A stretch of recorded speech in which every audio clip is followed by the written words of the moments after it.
C'est un fait qui demeure encore et toujours pour nous une énigme. Les oiseaux et les baleines chantent mieux que nous, mais ne rient pas.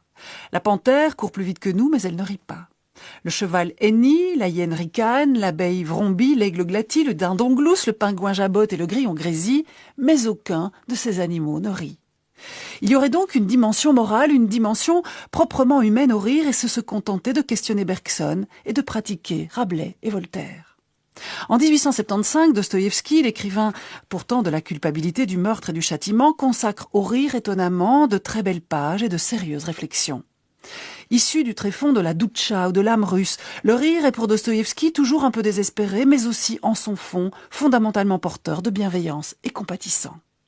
Dans son avant-dernier roman, L'adolescent, Dostoïevski nous enseigne en 2 pages lumineuses que le rire tient lieu de révélateur et de chambre d'écho à notre être profond. Dans le rire, l'homme riant baisse la garde.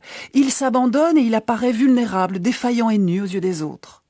Et c'est cette capacité à rire, à se montrer saisi par une dimension incontrôlable, qui fait du rieur un humain par excellence. Bien sûr, il y a des rieurs laids et repoussants, des rieurs dont le rire trahit le mensonge, la vilainie et la méchanceté. Bien sûr, il y a des mauvais rieurs, des rieurs qui ne savent pas rire ou seulement de manière vulgaire.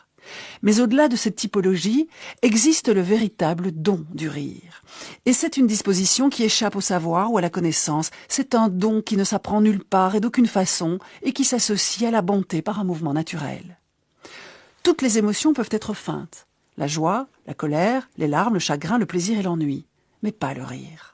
Dostoïevski affirme ainsi d'ailleurs et recommande que si vous voulez étudier un homme et connaître son âme, ne faites pas attention à la façon dont il se tait, ou dont il parle, ou dont il pleure, ou même dont il est ému par les plus nobles idées.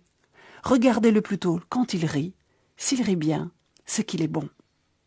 Le rire, parce qu'il est involontaire, parce qu'il nous prend par surprise, parce qu'il fait trembler le corps du rieur tout entier, et parce qu'il le désarme et qu'il nous laisse soudain sans défense, le rire est une émotion de l'âme qui nous traverse de part en part, sans calcul, ce qui rapproche le rire et la jubilation d'une disposition à être spontanément bon, c'est-à-dire une belle personne.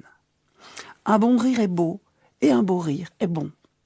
Peter Ustinov, un grand acteur, une autre âme russe, comme Dostoïevski, ne disait pas autre chose lorsqu'il déclarait que le rire est la musique la plus civilisée du monde. Et vous, qu'en pensez-vous ?